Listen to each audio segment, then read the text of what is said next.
මුලින්ම මම මේ ඉමේජ් එක Photoshop එකට අරගෙන මේ ෆොටෝ එකේ ලේ එක අන්ලොක් කරගන්නවා. ලේ එක අන්ලොක් කරගෙන මම මෙතන අයිකන් එක ක්ලික් කරලා මේක solid color කියලා මම කැමති background color එකක් මෙන්න මේ විදිහට සිලෙක්ට් කරගන්නවා. ඒකල මෙන්න මෙතන OK බටන් එක ප්‍රෙස් කරගන්නවා. දැන් මම මේ ලේ එක යටට දාගන්නවා. දැන් මම ලේ 1 කියන එකට ඇවිල්ලා මෙන්න මෙතනින් ටෙක්ස්ට් එකක් ඇතුළත් කරගන්නවා මේ ඉමේජ් එකට. මම මේ විදිහට ටෙක්ස්ට් එක ඇතුළත් කරගන්නවා. ඔයා කැමති ටෙක්ස්ට් එකක් මේකට භාවිතා කරන්න. දැන් මම මේ ටෙක්ස්ට් එක රීසයිස් කරගන්න ඕනේ. මම control එකයි T press කරලා මෙන්න මේක adjust කරගන්නවා මෙන්න මේ විදිහට.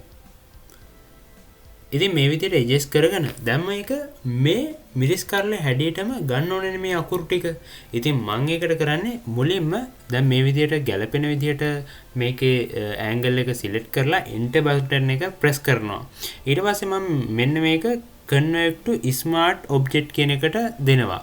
මේ විදිහට convert to smart object කරගෙන මම යනවා A layer එකේ ඉදීම edit කියන එකට. transform කියන එක select කරලා මෙතනින් warp කියන එක දීලා මම මේ මිරිස් කරලේ හැඩයටම මේ අකුරු set එකත් මේ විදිහට සකස ගන්නවා.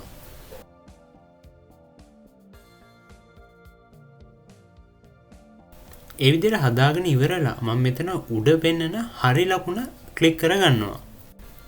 ඊට පස්සේ මම මේ layer 1 කියන layer එක duplicate layer එකක් කරගන්නවා.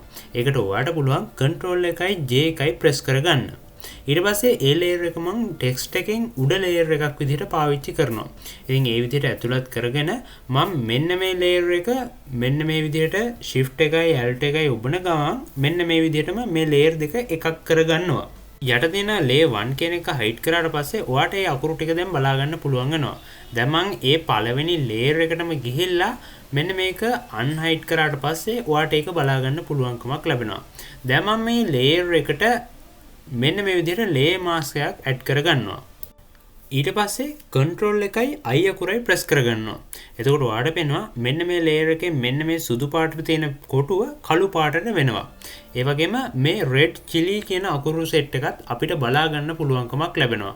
ඊට පස්සේ මෙන්න මෙතන color දෙක මෙන්න මේ විදිහට තියාගෙන brush tool එක open කරගන්න.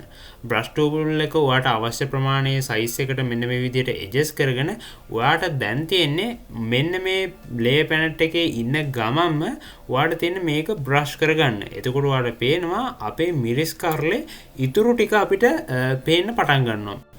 ඉතින් කොහොමද වීඩියෝ එක? ඔයාට වීඩියෝ එකේ අන්තර්ගතය හොඳට තේරුණාද?